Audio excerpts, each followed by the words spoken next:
Ushbu muammoga men ikki xil yechim bera olaman. Birinchisi o'sha aytganimizdek pessimistic locking.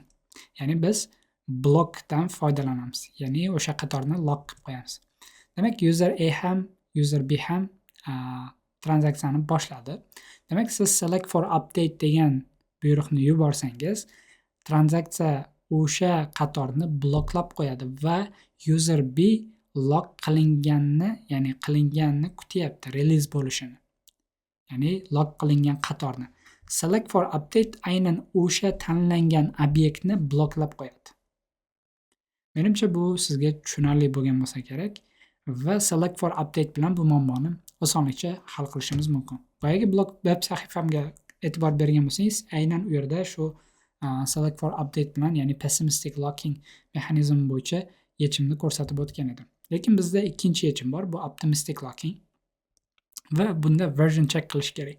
Version check qanday qilamiz desiz, siz u yerga versiya yasab qo'ysangiz bo'ladi. Ya'ni version degan bitta kolon qo'shib qo'ysangiz bo'ladi va qanday bo'ladi? Ikkalasi ham bir xil query yuritadi. Faqatgina bu yerda qo'shimcha e'tibor bersangiz version degan kolon bor va uni ham validate qilishingiz kerak bo'ladi. Version by default misol uchun 1 qilib qo'ysangiz bo'ladi, 0 qilib qo'ysangiz bo'ladi va u misol uchun shunaqa holatda qachonki 0 bo'lsa, uni update qilib qo'ysangiz bo'ladi. Misol uchun ya'ni 2 ga update qilib qo'yishingiz mumkin va hokazo. Demak, update tickets qilyapsiz. Set remaining sets 0, version 2, where IDs better.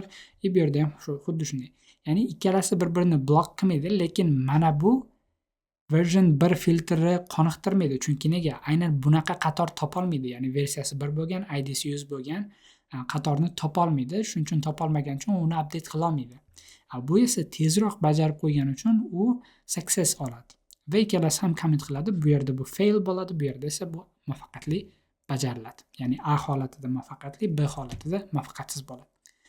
Demak, bu ikkala yechimni ham menimcha tushundingiz. Distributed systemsda bundan tashqari yana har xil yechimlar bor. Bu haqida Telegram kanalimda o'qisangiz bo'ladi.